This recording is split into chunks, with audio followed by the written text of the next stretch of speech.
Hello mga Mima! So tayo po ay mag-unboxing ng ating parcels. May dumating pong parcel. So may bayad po to, yung shipping lang po, 76 pesos. Ito po ay galing sa Jolly Eats. Napanalunan ko po sa kanila. Worth 500 pesos na products nila. Ayun. Thank you so much Jolly Eats. Sa price receipt na po. Tayo po ay mag-unboxing. Nakakamiss to mga Mi kasi hindi na po ako nakakatulong mula nang mag-school na yung aking anakish. Nabisi na po si ate. Nabisi na po ako, kaya yun. Nakakamiss yung mga gantong unboxing. Ano rin ang laman, may iwan mo ba? So, bang ganda ng packaging, nakababol lang pa.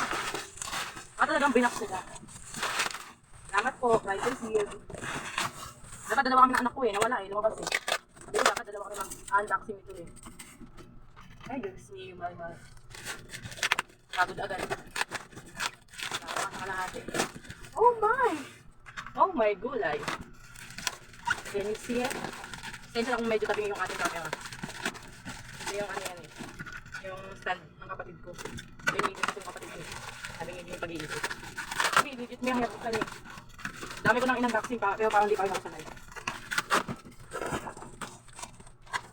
Bibigyan sa lamang. Lagi din. Yan, sa natin mga yan.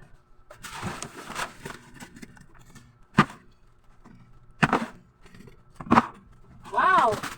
So, ang dami po pala natin fruit cocktail from Jolly. Galing pa dito sa birthday ng aking habibi sa September. May panghanda na siya. May pang salad na siya. At naman po ay tidbits, pineapple tidbits from Jolly.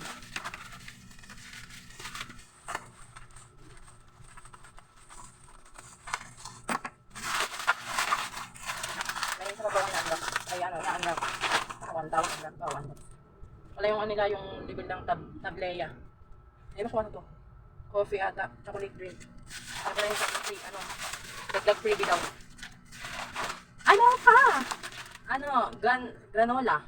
Strawberry yogurt. So, bukod sa price ko, na worth 500 na Jolly Eats products, meron pa po silang freebies na chocolate drink tsaka granola. Strawberry and yogurt.